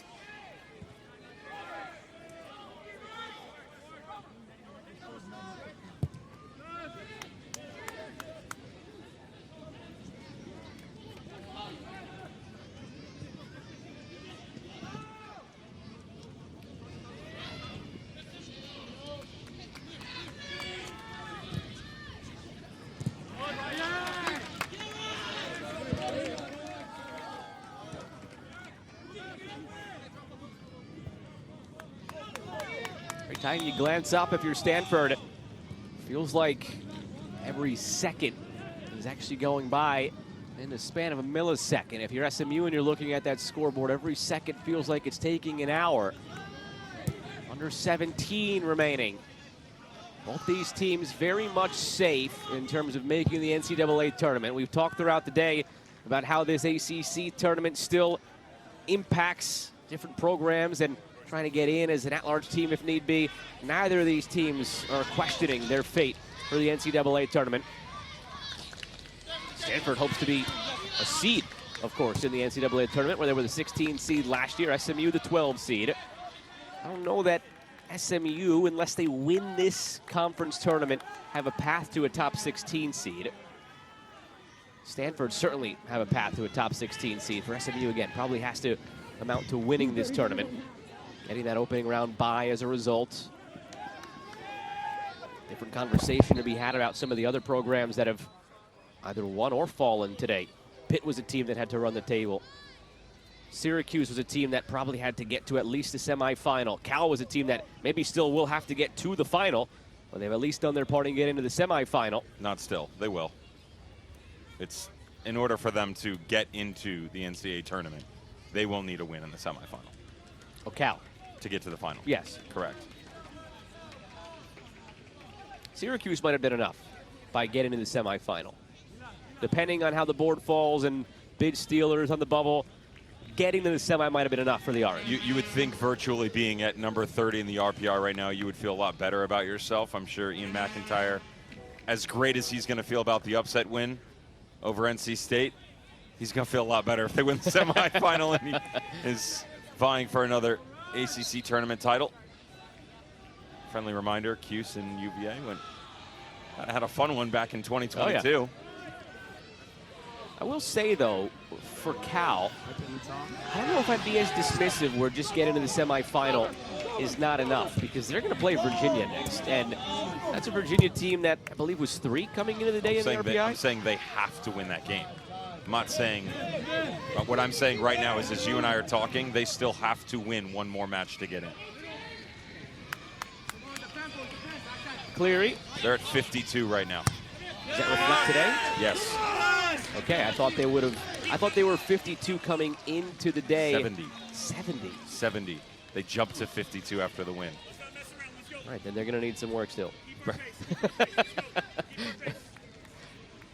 It's easy to get lost in the sauce that is RPI. Clearly, I just did.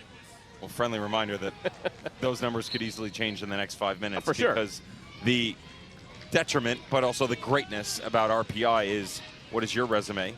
The opponent that you're playing, the opponent that they played, the opponents you played, so on and so forth. It's an ever-evolving number that, while is the Bible for all college coaches, any manager will tell you, you and I have sat in the dressing room with them in their offices, and they're going, well, we're watching this game and that game and that game. Right. 5 separate opponents that you never played, but they all played likened opponents that you had on your schedule. So, and to the point that you make as far as how difficult it is to track, there's a world that exists in which other results, plus Cal losing 1-0 to Virginia, put them in. That's going to help their RPI. Sure. Oh, yeah. I mean, a loss to some degree. Still. A loss to one of, if not the best team in the country right now, is always going to help you, unless you're talking 3-4-0 played off the park. That's why I specifically said if it's 1-0 against Virginia, pending other results, you mentioned 52. Cal after that game could be 40, and 40 is right around where it gets kind of murky.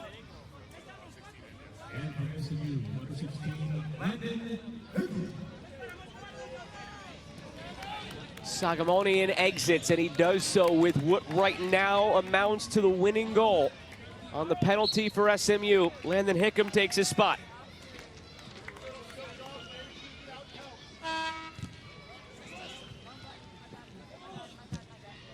More than likely pulling one off the front line. Landon Hickam, the hero against Wake Forest, goal in the 90th minute. He plays a little bit deeper, can still give you that stretch up high though. Emmanuel trying to give that stretch right now, blocked. Skroneveld defensively.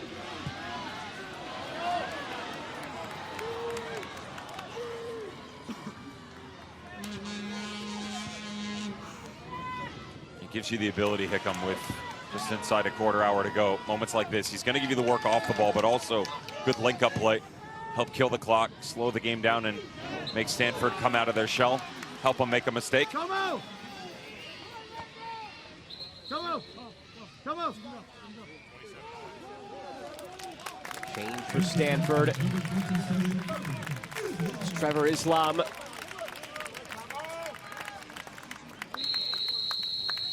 Placing Tomo Allen up top.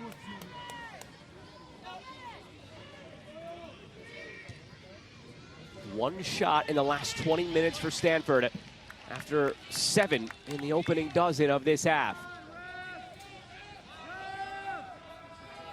It's amazing sometimes in this sport how quickly things can pivot.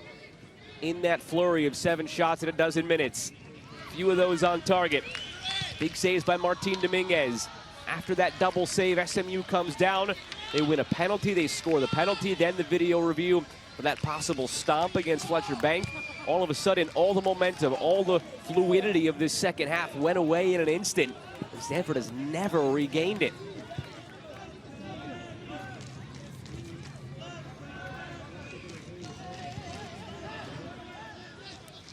Look at the setup now for SMU. It's essentially a 5-4-1 picture that you have right there in front of you.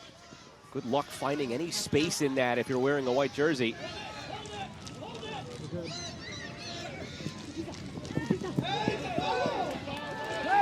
Lisa Emmanuel drew that penalty that Soghomonian scored. Gives it away here, though. Another tackle. And all 3 of these guys on the back line. Landsberg, Starnes, and Pinozo. Last ditch or not, they have read the impactful moments to a T. Keep going, come on!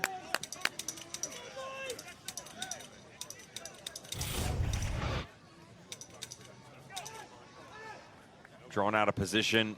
Don't want him to jump that high. That's also the aggression you get out of a attack-minded player by trade. Enzo Pinozo, good recovery. Long throw. Leading for a corner, Stanford, they get it. Under 12 remaining.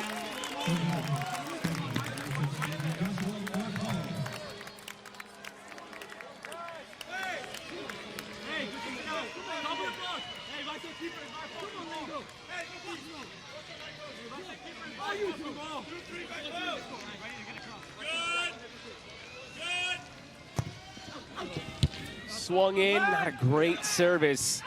Isn't much that could be done with that. And now a foul against the Cardinal.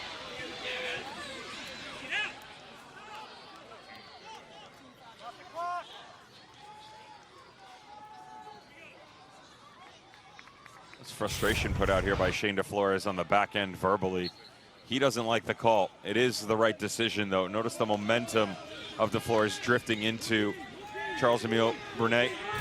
You got to go straight up in air. The second that you start to deviate from your path that is only directly vertical in nature, when you get yourself into trouble.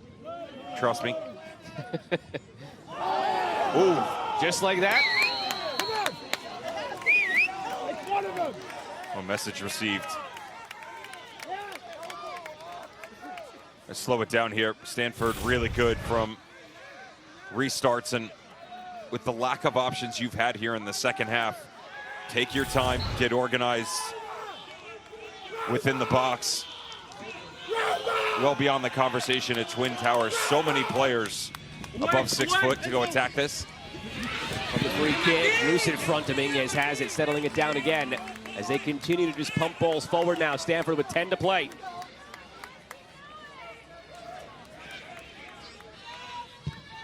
ACC Fall Championships continue Thursday. Men's soccer semis, 5:30 and 8 Eastern. Both matches right here on the ACC Network and the all-new ESPN app, home of ACC Championships.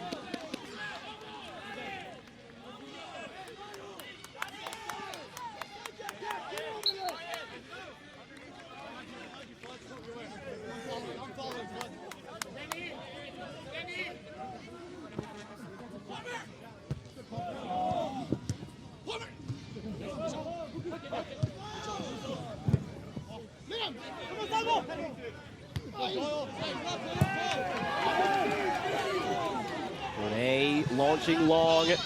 Emmanuel battling for position. Sort of how he won the penalty. Drops it back now. Another minute gone. Down to 9. Nice move to the middle of this. Find DeFlores. DeFlores runs out of steam.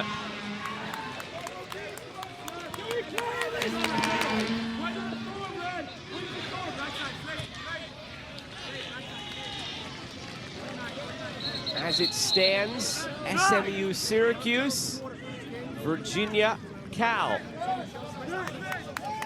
On one side of the bracket, the 112. On the other side of the bracket, 6-7. Just like everybody drew it up.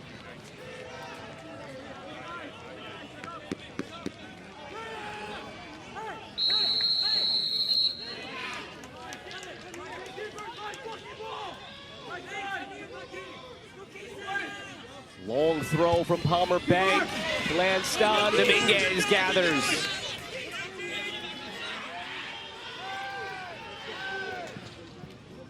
There's almost a predictability in the unpredictability of this tournament, as Dominguez has no trouble coming through on this throw. What do I mean when I say there's a predictability in the unpredictability? Well, the powers that be above us in trying to plan out some of the things that we wanted to do content-wise for this tournament, Devin, a lot of the planning process was, well, if it goes chalk, if it goes chalk. One of our replies in that email chain was, don't expect chalk when it comes to this tournament. Chalk. And sure enough, we got anything but chalk if it turns out this way with the 1, 6, 7, 12 going through. As unpredictable as this tournament is, it's predictably unpredictable. You don't know where the upsets are going to happen. You just know they're going to happen. What was the joke I made to you? It's been an absolute mess. In the best of ways. I say it in the best of ways because of the quality of football that we've gotten out of every single participant, players that have stepped up, some unknowingly, uncharacteristically, and not just the tournament. Yes, I would make the argument the last couple of games to end the ACC regular season as well.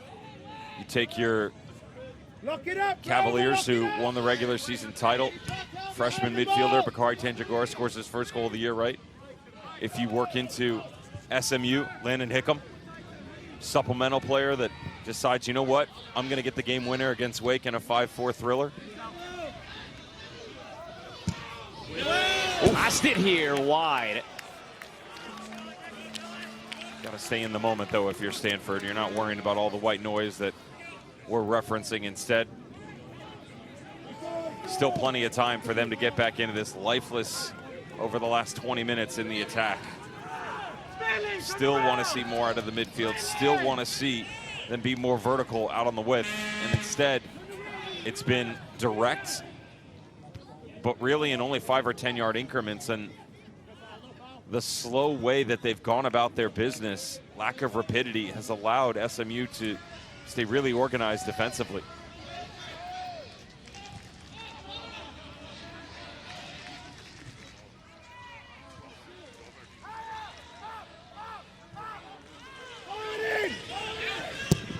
Dominguez can get as far away as he can. Understanding that there's been different aspects of this game slowing down with the video reviews and such. In some ways, Devin, this almost feels straight out of Rocky IV. As soon as Rocky got a lick on Drago, it stunned him and it went downhill from there. As soon as SMU scored that goal, the complete mood of this game shifted.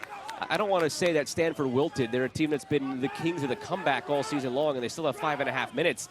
But they were dominating in the opening dozen minutes of this second half until that happened and never regained it. One wonders, at least for now, what could have been with Zach Bohane. Possibly never know the full extent as to his unavailability for the evening. Certainly something going on behind the scenes. But to your point, it's not just about leadership or tactics, more so a belief. And yes, you want someone to spurn that comeback, of course, but doesn't really feel like anybody's willing to bear that burden, if you will. And the greatness of their predictability, the wash, rinse, repeat of success is varied in nature due to how slow it has been in the second half here. Good start in the opening 10 minutes, but after the goal faded and everything you see, one touch to the inside, we work back to the outside, ball lofted in. SMU pushes it away. Now it's all hands on deck defensively for the Mustangs. Free kick coming out from their defensive end. Clock continues to tick. 4.5 minutes away from, for at least a few nights, trading the Texas barbecue for the North Carolina barbecue. Clock does stop here. The referee makes the signal. Injured player, Milton Lopez.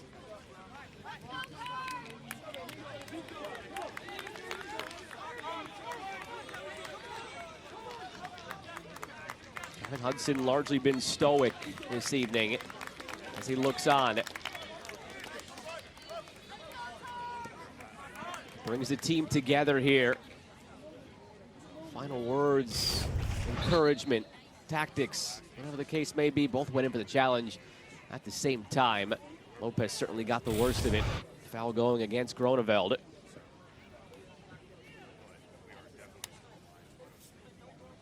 You and I were chatting coming into the night and then during our break at halftime. This isn't necessarily the game that Kevin Hudson wants to play. He wants to play the beautiful game, be open. You saw that with the 5-4, with the different styles in the Wednesday game against Wake Forest. Those two teams more conducive to an open, fun game against each other than this matchup here. Would feel a little bit more that way should we get there if it's Syracuse and SMU on Thursday. But this isn't necessarily the game SMU wants to play. But here's the thing about this sport. You don't always get to play the game you want to play, but you have to produce the same result in the end. And they are 425 away from producing the same one-goal victory. Could not be more different than their one-goal victory from a few days ago at 5-4. But a one-goal victory it'd be nonetheless. You tell him to trap it. Grovell. Fletcher. Stay away from the game. Looking at this to see if there was anything extra in it. Again, the look we saw, both players went in, same time. Groneveld maybe came a little high, but also couldn't judge where he was getting because Lopez also went to ground.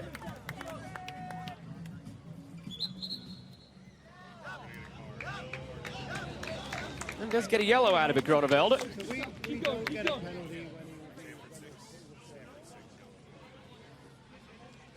Come on, we go now, boys, let's go! Here's a look at the bracket going into Thursday of what we know and what we don't yet know. We know it's Virginia Cal. We know Syracuse will be there. We don't know if it'll be SMU or Stanford. We'll know in about 5 minutes.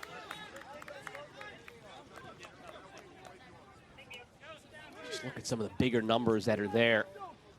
Cal was the home team as the 12 seed against Pitt. Clemson fell by the wayside in the opening round. Duke fell by the wayside in the opening round.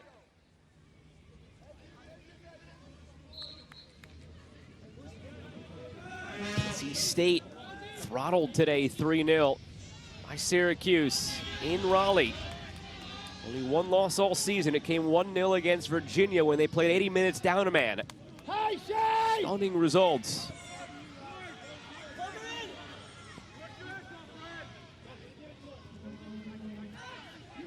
Four minutes away from what would be another upset, but I don't know that I'd call it stunning the way some others have been in this tournament. SMU have been a strong side this year. They've had their moments, they've had their issues. Sitting at 23 in the RPI. The pedigree of a team that was seeded 12th last year in the NCAA tournament. Key guys missing off last year's team, yes, but enough of a core there. That was part of it. That's back now this year. Floated in, open header saved by Dominguez. Can never count this Stanford team out. Continues to improve upon his career high. That's 10 saves now for Dominguez. The career high coming into the night was 5. He's doubled it.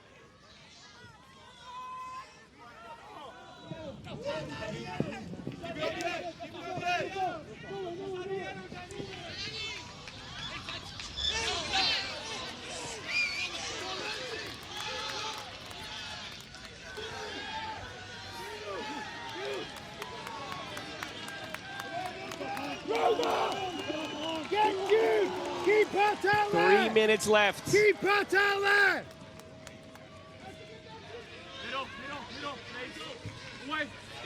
Delivered again. There's going to be a lot of that now for SMU. Just doing anything you can, get any body part on it beside a hand and get it away. Brunei hustling out to it. Stone got a piece of it. Oh, straight up there. Referee says play on. That could have been dangerous. Starnes came through. And nothing in that. Both players straight up going for the ball. You're just glad it didn't result in any bloodshed with a clash of the heads. Curled in, header on. Dominguez watches it sail. Goal kick.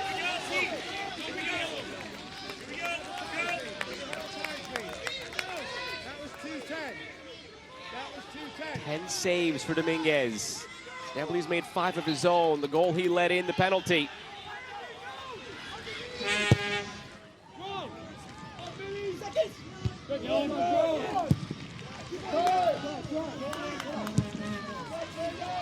Higher!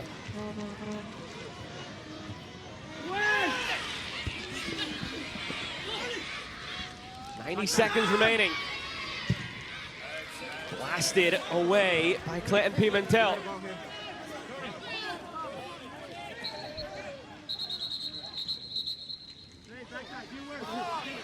Coming into the night, Martin Dominguez had 22 saves on the season.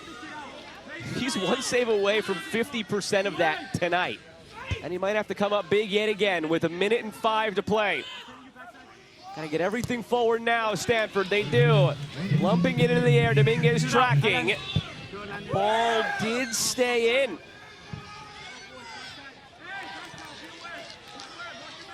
Can't count Stanford out. A year ago, 3 days ago, that miracle from midfield against Notre Dame. With just a second left on the clock to win it 3-2. Lumped forward, glanced on, goal kick. They could take some more time off here within reason before the clock gets stopped, but some more time nonetheless. Ian Doyle knows it's a touch of a mistake because he did the right thing, getting his head on it. Needed to bring this back across his body. And instead, that'll shave another 20 off. 20 to go. Dominguez clears. Foul goes against SMU. Referee did not indicate a clock stoppage here, so you gotta go. 7 seconds, lumped forward, 5 seconds, flicked on, ball still loose, turning the shot over the bar. SMU holds on, we'll see it carry.